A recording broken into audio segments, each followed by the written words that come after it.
Assalamualaikum warahmatullahi wabarakatuh. Saya atas nama Nurul Saputra dengan NIM 2203333044 dari program studi bisnis digital Fakultas Ilmu Sosial, Ilmu Politik dan Humaniora.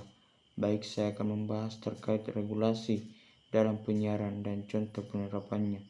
Adapun regulasi yang saya akan bahas di sini itu terkait dengan perlindungan anak dalam penyiaran. Regulasi perlindungan anak dalam penyiaran adalah langkah penting dalam menciptakan lingkungan media yang aman dan mendidik bagi anak-anak sekarang. Ingat bahwa anak-anak adalah kelompok yang paling rentan terhadap dampak negatif media. Regulasi ini berperan sebagai perisai yang dapat melindungi mereka dari konten yang tidak pantas untuk ditonton. Berikut adalah beberapa aspek menarik dari regulasi ini. Yang pertama, konten yang aman dan mendidik.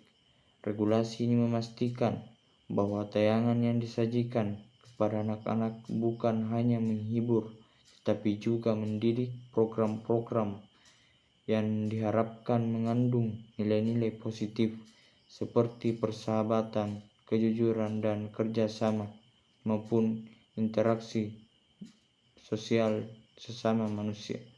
Yang kedua, jam tayangan yang teratur. Dengan penetapan jam tayangan khusus, anak-anak dapat menikmati program yang sesuai tanpa terpapar konten dewasa. Contoh jam tayang adalah dari pukul 7 pagi hingga 9 pagi dan 16 sore hingga 6 sore. Program untuk anak hanya untuk program anak yang boleh disiarkan. Ketiga, kreativitas dalam program. Penyiar didorong untuk berinovasi dalam menciptakan program anak yang menarik dan interaktif. Misalnya, acara yang melibatkan penonton untuk berpartisipasi, baik secara langsung maupun virtual, sehingga anak-anak merasa lebih terlibat.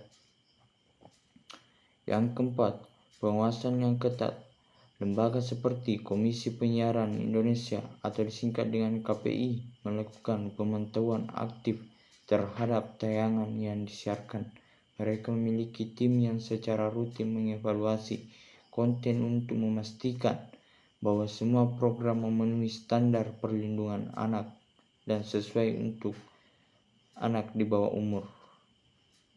Yang kelima, sanksi yang tegas. Jika penyiar melanggar regulasi, mereka akan mendapatkan sanksi yang tegas, mulai dari peringatan hingga pencabutan izin siaran.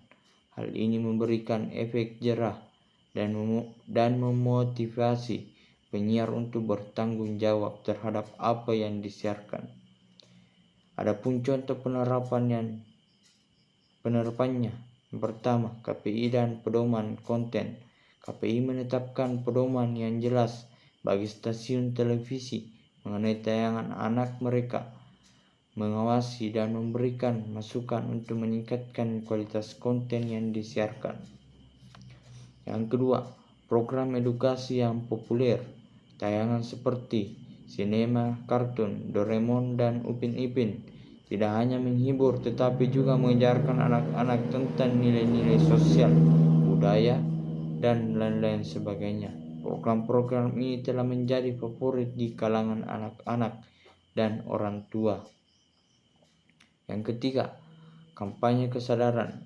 Penyiar seringkali meluncurkan kampanye untuk meningkatkan kesadaran orang tua tentang pentingnya memilih tayangan yang tepat untuk anak-anak. Ini menciptakan dialog antara tua dan anak-anak. Mengenai tayangan yang mereka tonton.